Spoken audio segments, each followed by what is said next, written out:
Welcome to episode 20 of the Aspiring STEM Geek. In this episode, I talk with Dr. Leigh Cash.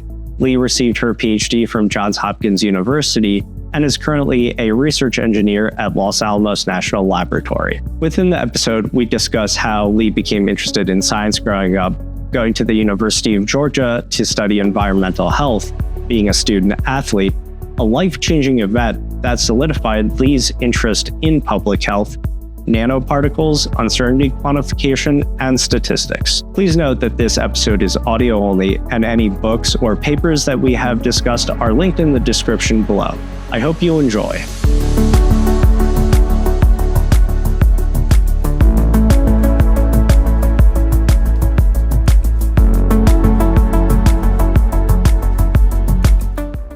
Dr. Leigh Cash, thank you so much for coming on. Thank you. Thank you for having me.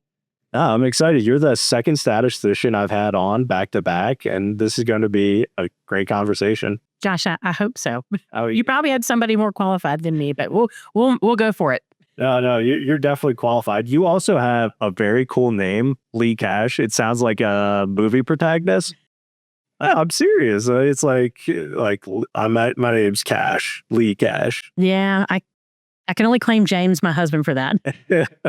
Well, it sounds very good. But let's start from the beginning. So you're originally from Kingsport, Tennessee. What was it like growing up there? Is it a relatively rural area?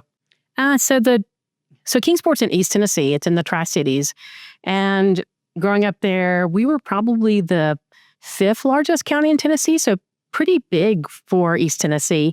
There were probably 40 or 50,000 people in the local area. And then in the 3 big cities, Johnson City and Bristol, maybe 150,000. So big enough to have good football and a lot of food. And sadly enough, I'm old enough to have malls and those sorts of things. But it was really fun. Probably the most interesting thing is that Eastman Chemical Company is located there. So their corporate headquarters. And Eastman used to be a division of Kodak, the film company. And I assumed everyone grew up in a town with some sort of a large industrial complex. But because Kodak was there, we had film production, right? And they had films that they would premiere from all over the world, people who had traveled, these wonderful documentaries. And I grew up with just a love of that, a love of science and nature and really anything that was interesting about the world. So it was a super fun place to grow up with. It's in the Smoky Mountains. There were parks and lakes and just almost every activity that you get yourself into. Yeah, one of my regrets when I was in Georgia for a little bit is I was close to the border with South Carolina, but also not too far away from Eastern Tennessee. And I wish I went to the the Smoky Mountain National Park. Yeah. Still regret that. You can still venture back there. Yeah. It is amazing. So highly recommend that national park if you're listening. Okay. So growing up, were you interested in science and math? Math, maybe not so much, but science, absolutely. My parents bought me everything you could possibly think of science. I had microscopes and test kits, and I could sample the creek water and tell you what the pH was. And because my dad worked at Eastman, over the summers, you could take your kid to work day. And then I did 2 summer internships there when I was in college. And they would let you, for lack of a better term, they would help you learn, play with different things, like teach you about spectroscopy. And I mean, just because it was a chemical plant, right? There were all sorts of interesting things to learn and do there. And they had a vested interest in maybe having the local youth understand and be part of that. So they had camps and other things. But I was into everything, but anything outdoors and science. No, that makes sense. I'm spending more and more time actually as I grow older. I'm appreciating the outdoors as well. So Tennessee, relatively close to Georgia. You went to University of Georgia for your undergraduate in environmental health. What made you want to study environmental health specifically? I think because I grew up near Eastman and I had met people who worked in health and safety and who looked at the impacts of having a big industrial plant in a town, like what it did to the air, what it did to the water. And when I got to Georgia, I wasn't quite sure what I wanted to do in the first maybe year or so. And then I met a few people just sort of interviewing people who were older than me, like, what is your major? What are you doing? What do you like about it? And I kept meeting these people who were in environmental health, and some people were interested in air quality, some water quality, some occupational health and safety. And I thought that that covered all the things that I ever loved to do when I was, oh my gosh. And it's, I told my parents, and my dad said, well, I'm sure there's going to be a really good job in that, right? There's a lot of, work, and it's something that, like, it's very tangible, right? You go out, you measure things, you come up with conclusions, you help people. And he said, I think that would be a great thing for you. And so that was sort of my early entry into it. Yeah. Well, you were also a student athlete, and you ran track. What was it like balancing academics and sports at the university level?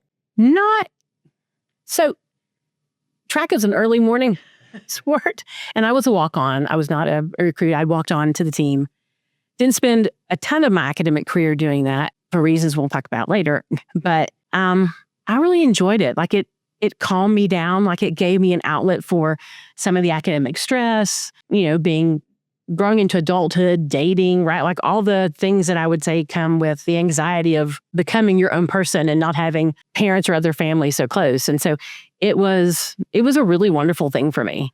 And I enjoyed that. And I would, if you can compete at that level, I would highly recommend it. I don't know that I wasn't really great. There are a lot of really amazing athletes at that level. So I enjoyed being part of it, but was, I look back and realize I was not that fast. I don't know. What was your mile time? I heard it was like 4 minutes. No, probably I'd say I averaged in the 5:20. My personal best for a mile ever was 4:52. Okay. But that was, me on a really good day when I was feeling, super caffeinated. And still, that's because I was looking prior to this what my fastest mile was, and it was 5:50, and that was years ago.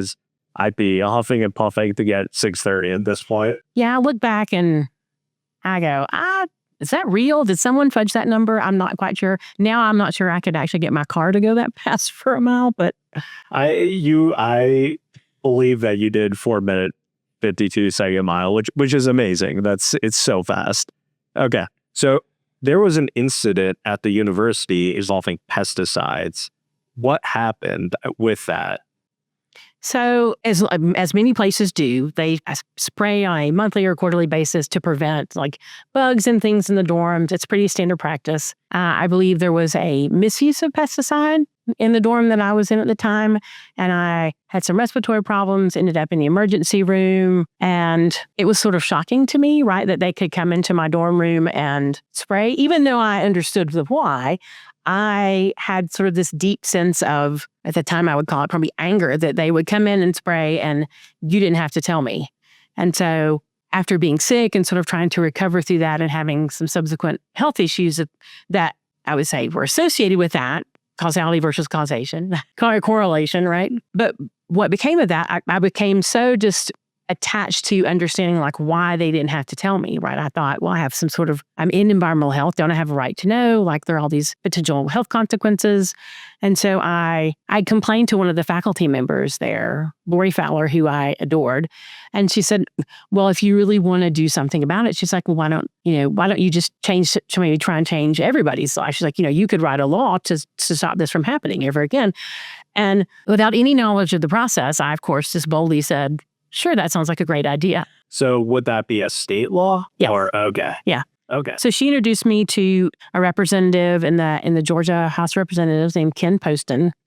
I had told him my story and told him what I was interested in. I said, I'm not interested really in them not spraying because I don't want there to be roaches and other things in dorms. I said, but I feel like that people should have a right to know, right? Like this sort of environmental health and say this movement is based on people making their own informed decisions. And I wanted to give people the ability to make that decision for themselves or for their children. He allowed me to take, I'm going to say, a crack at drafting the piece of legislation. But they did have people who were on site that can help you with the legalese and help you with those pieces. So I drafted a law on the posting of notification for the indoor use of pesticides in public buildings and registered as a lobbyist with Georgia Citizen Action. It was free, but you had to be registered as a lobbyist in order to engage with members of Congress on an active piece of legislation. So You're a lobbyist. So yeah, so I was an unpaid lobbyist. And I took time off from the university to go there and do that. And there were moments where I thought it would never go forward. And then the more I talked to people, like, and both sides, right? I felt like it started out feeling very partisan, but I would get called into committee and they would ask me various questions about pesticides and the toxicology and how were things made and how they affected the human body. And I think it really resonated with people that although they, in a state like Georgia that's very agricultural, they were very keen and cognizant of the use of pesticides. I think a lot of people were aware, maybe because they were sprayed in their kids' schools and cafeterias, universities, dorm rooms, the state house, right? And one of the things I had talked about was like, well, you come into the state house and you see all these young little kids sitting all around the edge of the wall. They could have sprayed the night before, the morning before, and like little kids pick up things and they put them in their mouths and their hands and their eyes. And I said, you don't know what was sprayed there. And the types of things they spray, some of them were originally developed as chemical weapons, right? They're acetylcholinesterase inhibitors. They do nerve damage. They attack an insect in a very specific way. And even though I was older, I still was very aware of how the human body is developing. I mean, all this is from environmental health, right? I wasn't, instantly bright-lighted aware of it. This was coming from all the classes that Georgia was teaching me only to help me, legislate against them. But, my professors were very supportive. I think it passed the House with probably more Democrat support than Republican, but there were a number of Republicans, I think, that they understood that thing was specific enough, but I think their concern was they didn't want to open the aperture to make it so that people were banning this. So then you're having infectious diseases from things that come in like insects and that other stuff. On the Senate side, I think it passed almost completely bipartisanly. By the time it made it through the House and to the Senate, I had a lot of momentum and I had been talking to enough people about really the narrow focus of what I wanted to do and how very specific I was in my interest. And I think people just felt like it was a really good idea and it wasn't illogical. Like, hey, I don't want you to not spray. I just want you to put a sign up that says, hey, we do this quarterly. We do this at a regular interval. If you don't want to be here, you don't have to be here. Yeah. No, warning signs make a lot of sense for the reasons you laid out. And you were relatively young, 18, 19, 20. Yeah. So I can't tell you what I was doing at that age. Nothing impressive. That is impressive to get a piece of legislation to go through at that young of an age. And there were a number of people who approached me to go do other things, but I had a mission. I knew exactly what I wanted to do, and I accomplished it. And then I wanted to take back my life and move on. I mean, being in the hospital and having some surgeries, right? Like I wanted just to sort of get through it, right? And so my grades were not the greatest, right? And I wanted to finish out my major and move on. Makes complete sense. So you finished your undergraduate at UGA, then you went for your graduate degree in environmental management in Yale. Why choose Yale? I always think of lawyers when it comes to Yale. So it was a little in between. So after I finished at Georgia, I went to Lockheed Martin Aerospace in Marietta, Georgia. And I was working there doing some sort of like rotations to different programs. It's one of the, I guess, a model for kind of the earlier career stuff where they let you rotate through and you do various sort of technical things and then maybe you pick at the end of it where you go work. At that time, there was a professor at Yale, his name was John Margo, and he had written a book called How Science and Law Fail to Protect Us from Pesticides. And it was very specifically directed toward children. He and I had been in contact and he had messaged me and said, I think you should, with the things that you were able to accomplish and how passionate you were, I think you should maybe come to a place like Yale. And I had never considered a place like Yale. I didn't think I was smart enough or good enough, or I'm from rural Tennessee, like go to an Ivy League. Yeah, for anybody that's not certain about the Ivy Leagues, they're very, very clubby. And you think of prep and guys in polos and very like candy striped colors type stuff that, And what was American Psycho type-ish? Oh, God. Looks, not to say that everybody, but the visuals that come out of there still give off that aesthetic. It does. Right. So he was at the School of Forestry and Environmental Studies, which is now the School of Environmental Management. And I showed up at the School of Forestry and Environmental Studies and fell in love. I met faculty. I met students from all over the world. They were probably the earthiest, crunchiest people at Yale. They sat down the road from the Divinity School, across from the business school. And it was just this eye-opening, amazing place where classes were small and you were friends with your professors and they knew intimately like the passion and work that you had and wanted to do in all these areas. And like I said, I met kids from all over the world and I was like, these are the people I want to come and be next to and learn from and just be in their presence, right? They were from they were changing the world. I thought I had done something interesting, but there were people who were changing the world and it just enamored me and everything about my heart just opened up and sang when I went to Yale, right? It was a glorious place. Like Yale is in my heart, right? And I had classes that had 3 people and a professor. It was just amazing. The School of Forestry and Environmental Studies was just everything I ever could have imagined an academic experience to be. And I went there in my heart thinking I would work on, I'd had a little time, right, with the break at Lockheed. I thought maybe I want to do something with pesticides. But when I got there and the more I had the conversation, it was still a very fresh experience for me. And I thought, I don't know that I can be that person to relive it, to constantly have to go through and see that experience in every conversation I had. Like now I'm old enough and far enough away from it that it is distant and I can process it logically. But pardon me, it was so fresh and I would be in conversations and I would just cry, right, about how passionate I was about it. And I ended up telling Dr. Wargo, I'm like, I don't think I can do this as my project and my path here, right? I think I need to do something back toward environmental health. And so they had a concentration that was industrial environmental management. And I really had jived with the faculty that worked in that area, Tom Griebel, Marian Chertow, and they did sort of this bridge between environmental health and industrial environmental management. And so I spent my time in industrial environmental management there, and it was a spectacular program. We got to go to like a lot of industries. We got to see other things that opened the aperture for me for understanding that interface between sort of occupational health side and things that were inside a facility and then things that were impacting the environment, plants, animals, and the forests that were outside of the factory. So wonderful. So was it, when you toured places, was it auto factories? We went to pharmaceutical companies, hair care, personal care products. We went to, industrial manufacturing. I mean, it was central in the sort of the northeastern United States. So there's a decent amount of industrial activity that's still in that New York, Connecticut, Massachusetts area. And so we sort of spread out through those areas. And then people brought different personal experiences, from their time, like my summers at Eastman and things I learned about the chemical industry and then people who'd worked in the timber industry. So you kind of got a piece of all of it. Yale is, wow, it's escaping me. Which state? Connecticut. New York's relatively close. Yep. Did you go full circle and get the chance to see Kodak? Because Kodak was they're in Rochester, so they're in the upstate. So the chemical company had split off. They had spun off from Kodak years before. And so the chemical industry was sort of its own separate thing. And Kodak was in a bit of a demise with the rise of digital imaging. And even though it sort of film has had a resurgence, but at that time everything was sort of, there's computers and there's these new things. And yeah, that makes sense.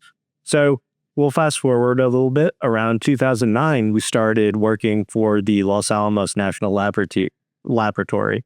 The lab is famous for the Manhattan Project, where the first nuclear weapons were developed. What made you want to work at Los Alamos, and did you go there to apply your public health and environmental safety training? So I actually started my doctoral program at Johns Hopkins, and I was awarded a Department of Homeland Security STEM fellowship as part of the program. And part of that was you had to have a dissertation topic. I may be misspeaking, but as I recall, they did not want you to be on site at Hopkins. They wanted you to get out someplace and do something outside of necessarily a university and faculty-funded thing. And so I had talked to my advisor about things I was interested in. And I had always had because I was from Kingsport, Oak Ridge National Lab and Y12 are about an hour and a half down Interstate 81 for me in Knoxville. I had known about the national labs and I was sort of interested. And I thought, maybe I'll go to Oron-L, or maybe I'll go to Savannah River in South Carolina, right? Because I had been in and around these places before. And the types of things I was interested in I started searching online, and it turned out, there were people at Sandia National Lab who did that work. There are people at Lawrence Livermore National Lab that did that work. Sandia is in Albuquerque, and then Lawrence Livermore is in Livermore, California. Yes. Sandia has a location that's also in Livermore. Okay. And then Los Alamos. And so I had reached out to a few people at each of those places. And to be really truthful, the gentleman at Los Alamos emailed me back immediately and said, "Oh my gosh, we'd love to have you maybe as a student at Los Alamos. Can you send me your resume and tell me some of the things you're interested in? I bet we have projects for you." And so as much as probably some of the other labs may have been interested in me, or perhaps I would be interested in them, Los Alamos was so fast and efficient with their student program, it just sort of magically happened. And I really liked the guy that I talked to, and he understood how to get students here and how to set up projects, and he had funding. Everything was sort of working. And then I got here. That's great. It's great when it lines up. I know when I've applied to different positions, it's kind of the ones that fast track the process. That's usually the job I've ended up in, so I can relate there as well. So let's talk a little bit about statistics. A field that you focus on is uncertainty quantification. Can you describe what that is? So I'll back up. So when I came to Los Alamos, I was really interested in these really big mathematical models of how people move, how disease spreads, how pollutants move through the environment. Almost like epidemiological models. Yeah. Okay. And so when I got here, I originally was going to work on, we had a very large mathematical model. That was right when the H1N1 pandemic had kind of hit. And I was going to come out and work on this large mathematical model of disease spread. And so I was thinking about those things and how we look at mathematical models. The funding for that waned, and I was trying to figure out what I was interested in. But I still love the idea of how you look at models. So there were statistical questions, uncertainty quantification came up. This is a little roundabout to get to there. No, it does. Great. I was looking for a project. Part of the area of statistics that I was interested in at the time was these sort of low probability, high consequence events. And to be truthful, I didn't really care what the event was, right? It could have been a dam failure. It could have been a pandemic. It could have been anything that was, we'll use, Toulette's book, Black Swan, right? It was something that you were not going to see frequently, but could have a very high impact. So that led me to my actual doctoral project in health physics, but I still really loved uncertainty quantification. So many issues with models, what they mean, how they're developed.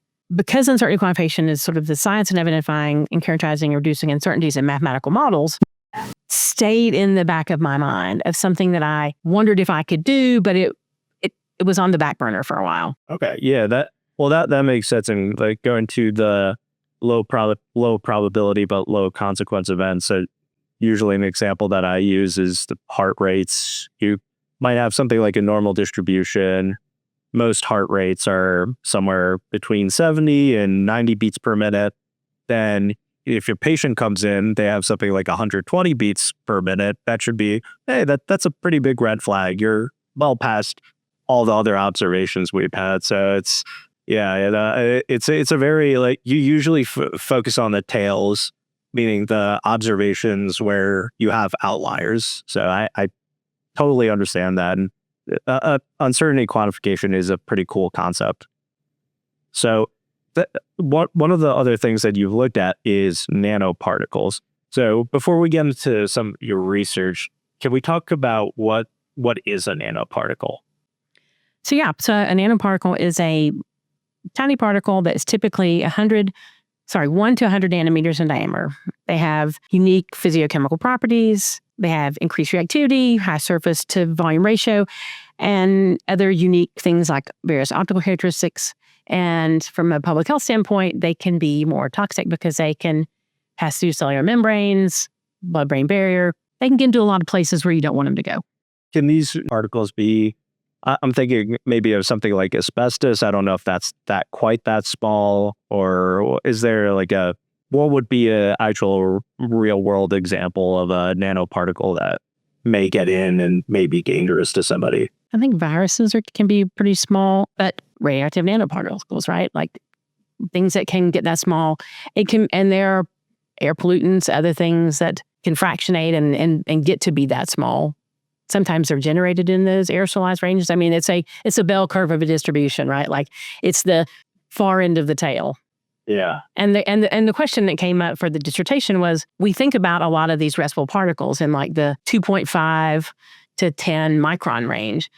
What about these new particles that we're looking at, right? What they're doing radiolabeling drug things for drugs, and they weren't really certain, like, hey, are we actually generating, when we do some of our activities at the lab, are we generating these nanoparticles?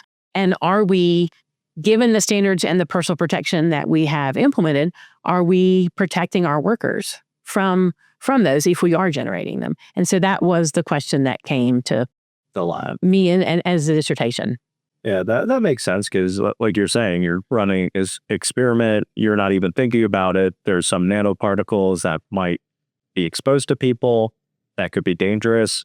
But yeah, so you mentioned your PhD thesis. So we can shift to that. So you worked with a historical data set of rats that were exposed to plutonium dioxide nanoparticles. You calculated the dose coefficients for the plutonium dioxide exposure and compared it to the International Commission of Radiological Protection, ICRP. So you had your own calculation that you did. Then you had this separate calculation that was done by the ICRP Yes. models. What did you find? Was there any difference between what you calculated and what they calculated? Like I said, mostly we were trying to figure out whether or not the personal protective equipment that was being implemented was actually going to be useful, and what fraction of these things were we seeing. The issue with rats is, right, they're obligate nose breathers. They have different airway branching patterns, faster metabolic rates.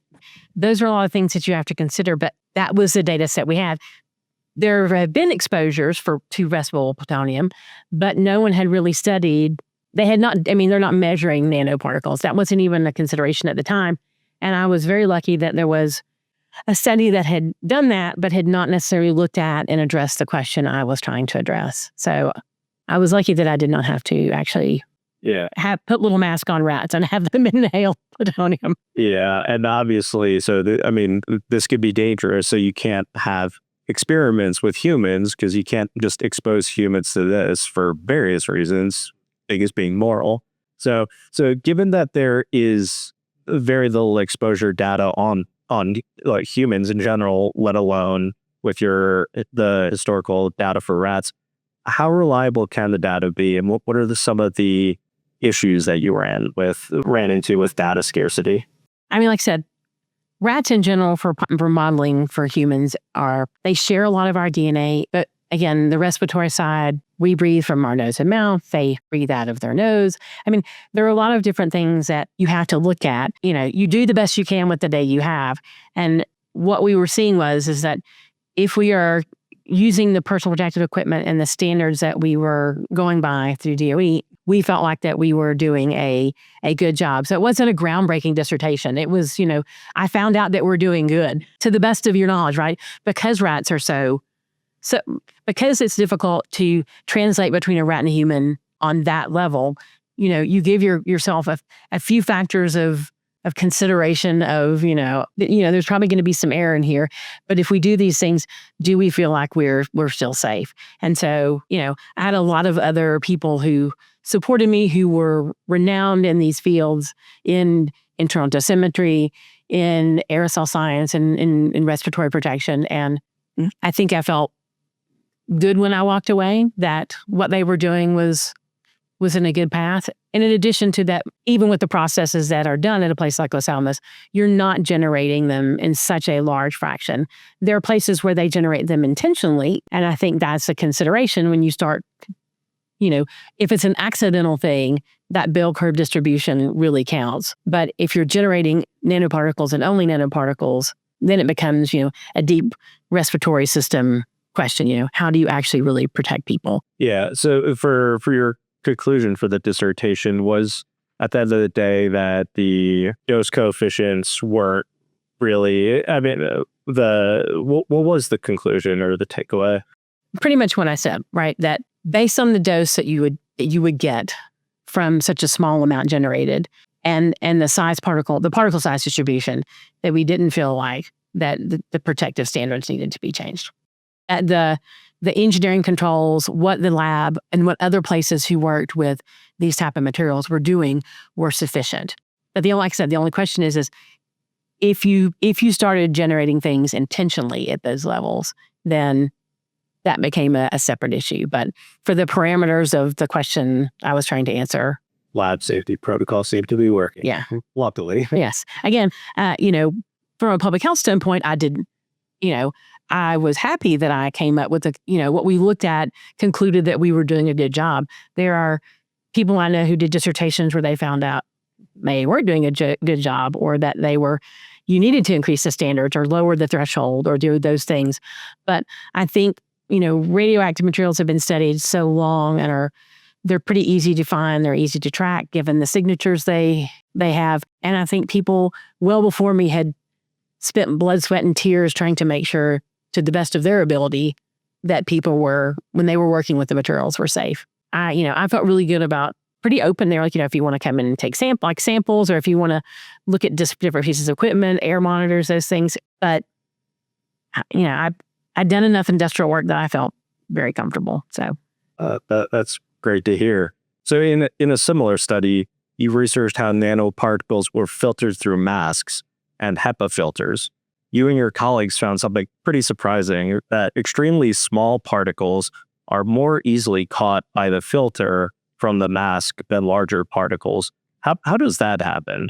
Because you would think the opposite would happen. The smaller ones get through easily and the larger ones would get stuck within the mask. Smaller particles are captured in mask filters more effectively than, say, mid-size, because they exhibit more sort of erratic behaviors, random motion, and they collide with the fibers in the mask. Larger particles are often trapped by inertia. They often don't get to the mask. And what you worry about are those sort of middle-sized particles. And masks work through a combination of mechanisms where the hardest particles that tend to be trapped. Now, I'm speaking to you historically because I haven't kept up with a lot of the PPE work. So this is now my brain from many years ago. So if someone's listening and they think I'm wrong, I probably am. But the hardest particles are not the smallest and not the largest. It's sort of that just right in the middle. Too small for inertia, too big for basically gravity. Interesting. Okay. And that random movement could be the reason why they would get through a mask and breathe in by a human? Yeah, they can also get through, right? Brownian motion, that diffusion, where they're not traveling in a straight line. And with viral particles, viruses are much smaller than the pores in the mask, but they can be trapped by a mask more effectively because they're traveling on larger, like they're respiratory droplets. They're traveling on a sneeze or a cough or something else. So if you just have viral particles, they probably would make it through an N95. But if it's on a respiratory droplet or something else, it gets stuck. Okay, interesting. So within public health, risk management is vital. In your research, you've advocated for the ARECC Framework, which stands for Anticipate, Recognize, Evaluate, Control, and Convert. Can you explain how the ARECC Framework can be implemented in situations where people may be exposed to nanoparticles? So this concept came from the field of industrial hygiene. So this is very occupationally related, and it is, I think it was Harry Ettinger. It was quite a while ago that this sort of evolved. The piece that I had spent the most time on is the control piece, right? I mean, you're anticipating the hazard, you recognize the scenarios you evaluate, the occupational environment, and then you work to control it, and then you use methods to measure and confirm it. So I spent a lot of time in the occupational side on the hierarchy of control. You can eliminate the presence of a hazard, not always possible. You can substitute a less hazardous material. Sometimes that works. Sometimes you can do something with they often call a regrettable substitution, where you replace one hazard for another. Not a good idea. You can modify the procedure. You can do engineering controls like ventilation, hoods, other kind of scrubbers and clean things. And then you can do warnings and indicate the need for control. You can set up barriers and those sorts of things. And then that's part of that leads into the administrative and work procedures. And then your very last option, if you can't replace plutonium with something else, you can't substitute it, there's only so much protection you can have. Then you implement personal protective equipment. So respirators, gloves, masks, other forms of PPE. So it's the hierarchy of what you would love to do, but sometimes you can't. And then you have to put people all the way back down into personal protective equipment. I'm coming at it from a really occupational mindset. I think just out in the environment, I mean, you're going to be exposed to dust and particles and things of all sizes. You can wear a mask if you want, or use HEPA filters in your house to kind of help clean the air or do those things. But sort of template is very industrial hygiene, very occupational related. So, Yeah, that makes sense. I mean, it's in my mind, right? At my house, I am thinking, okay, if I don't want to use this chemical, can I eliminate this and clean with vinegar and water? Or can I clean with this? I go through, I've been trained for so long in this, it goes through my head no matter what I want, but it is very occupationally centered. Yeah. It also makes sense that it can vary quite a bit if you're at a cereal factory versus at a nuclear lab. The difference between those two could be very large. It's kind of interesting to think about how to deal with that. Looking back across your work in uncertainty quantification, nanotechnology, public health, decision-making, what lessons would you want early career researchers to understand when they're working with sparse, high-consequence data? I mean, it's a little overwhelming. So working with sparse data requires special techniques to handle high-dimensional, zero-rich data sets where large numbers of the data entries could be empty, different storage formats for saving memory, dimensionality reduction, things to help you mitigate overfitting. I think we've gotten from where I was in taking statistics and now with AI and machine learning and more being able to leverage algorithms designed for sparsity that people way smarter than me have come up with, right? Like that, those were not tangible to me when I first started, right? Like when I infantilely started looking at these things, I would, see data that had been truncated or somebody would do things and I had ideas for those things, but I learned very quickly at a place like Los Alamos as I was a student to learn and lean on people who had doctorates and who had done statistics and looked at statistical methodologies for decades. And they helped, again, back to my opening the aperture and opening the eyes, right? Like they really just said like, oh, this is a very academic method that you learned, I guess, in undergrad or in your master's. Here is, the field of these options, what questions are you trying to answer? The thing that I think frustrates statisticians in a place like Los Alamos and probably large organizations is often the statistics is left to the end. People collect a lot of data and then they go to the statistician and say, how do I answer this question? But in reality, the statisticians seem to be in the very early discussions formulating the questions and saying, well, here are the methodologies you can use to answer those questions. And this is how you need to collect the data in order for me to help you get closer to your right answer. As a statistician, is there a concept within statistics that you think is important for everyone to know, even if they are outside of the field? For example, I think it is important for people to know different distributions are needed to model different types of processes. If you are a manufacturer producing something like semiconductors and you need to model the number of potential flaws in the manufacturing process, you can use a Poisson distribution that's discrete. If you are a medical researcher and you're modeling something like systolic blood pressure of adults, you can use a normal distribution. So is there a concept that you think is important in general to know? So this is probably going to be just a personal beef. So the thing that I have noticed over many years is that just from sort of a grammatical standpoint, people often interchange probability and likelihood, and that really stresses me out. I'm constantly, saying the probability refers to a likelihood of a future event based on all model parameters.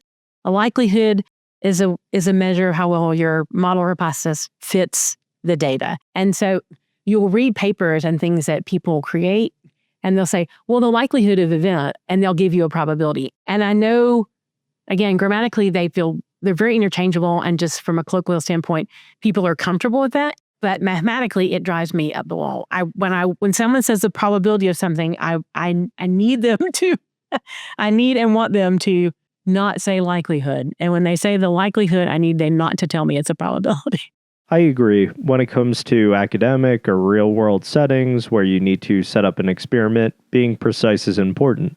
So finally, before we get into the fun questions, do you have any advice for people looking to either get into statistics or public health? The weird thing for me, like I came up and when statistics was, this its own field that was emerging into data science. And then they sort of both touch and lean in heavily on machine learning. When I came through and was thinking about statistics and, my interest in it was, if I knew statistics, I could attack problems anywhere. I would always have a job because, again, it didn't matter if it was a dam failure or climate change or, the probability of a nuclear weapon hitting exactly where they want it to hit, right? But everything has changed so much now.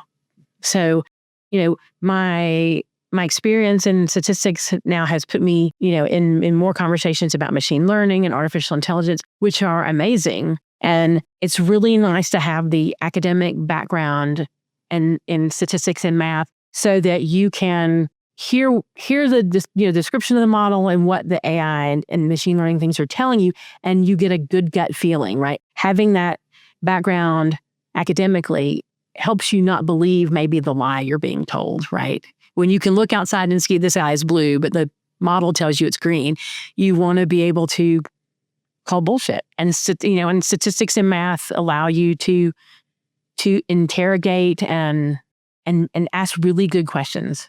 And I enjoy that. So, I would encourage it, but I think having those computational skills in adding to, the machine learning piece of it, I think just almost makes you unstoppable. I agree. Any advice for people that want to break into public health? I'm interested in seeing how the future of public health is affected by all of these things, right? Epidemiology and tracking and predicting how diseases come about, targets in, where drug targeting, all those things that these big models are faster at prediction and giving us, the ability to read and find a breast tumor in a mammogram more easily and more efficiently than very different doctors with very different behavioral patterns. The algorithm is, relatively stable in its predictive capabilities. So I love that for public health.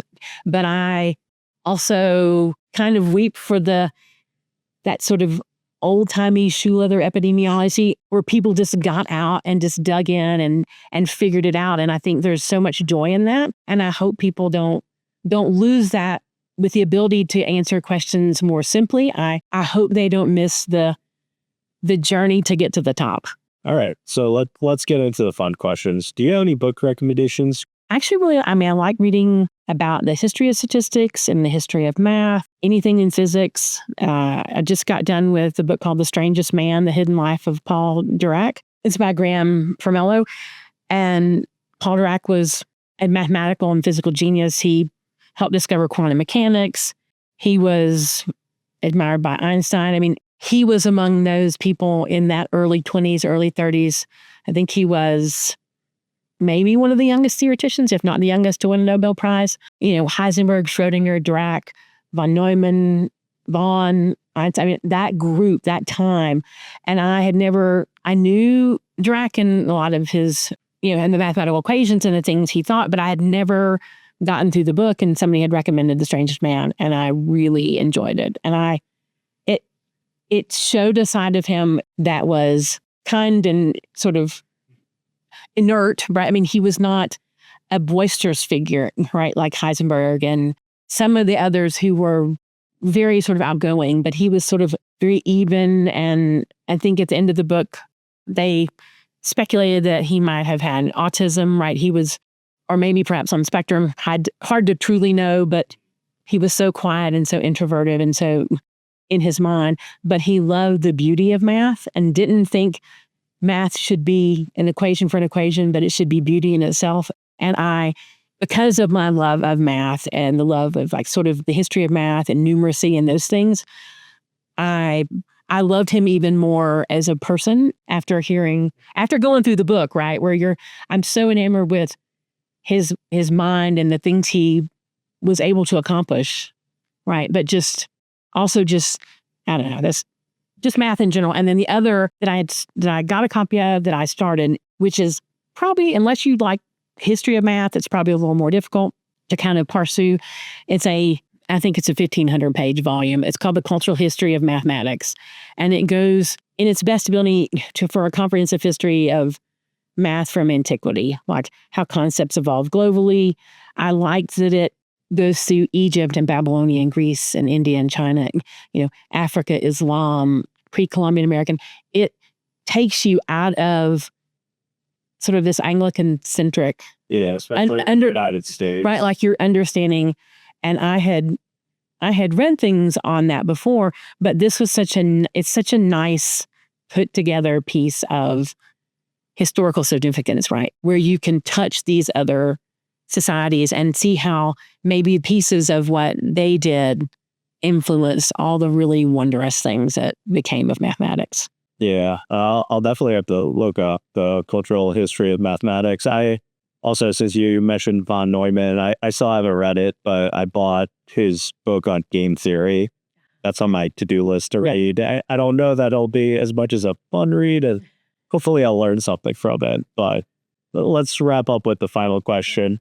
You have 3 dogs. All are Chihuahua mixes. What are their names? So we have Lola, and she is we laughingly call her a Chipamug. She is a Chihuahua, Pomeranian, and Pug mix. She's 14, and she is the high queen of my life. And then we have Rudy, and he is a Italian Greyhound Chihuahua mix. And he looks like a little tan Chihuahua that they put the wrong legs on at the factory. He's very tall, very thin, very fast, but then also couch potato and lazy. And then we have Levi, who is a Chiweenie. So sort of hot dog shaped and, likes blankets and covers and a super snuggler. So they're an interesting trio. Like I said, Lola's 14. Rudy is, I think, 6. And Levi is like 9. After having a Boston Terrier, I'm all in on Team Small Dog, Team Small Lazy Dog. We can walk around a loop once and she's good. So I love that. Dr. Leigh Cash, thank you so much for coming on. Thank you so much for having me. I hope I didn't overstate any statistical principles that I may have forgotten too much about. No, this was great. Thanks, everybody. All right, thanks.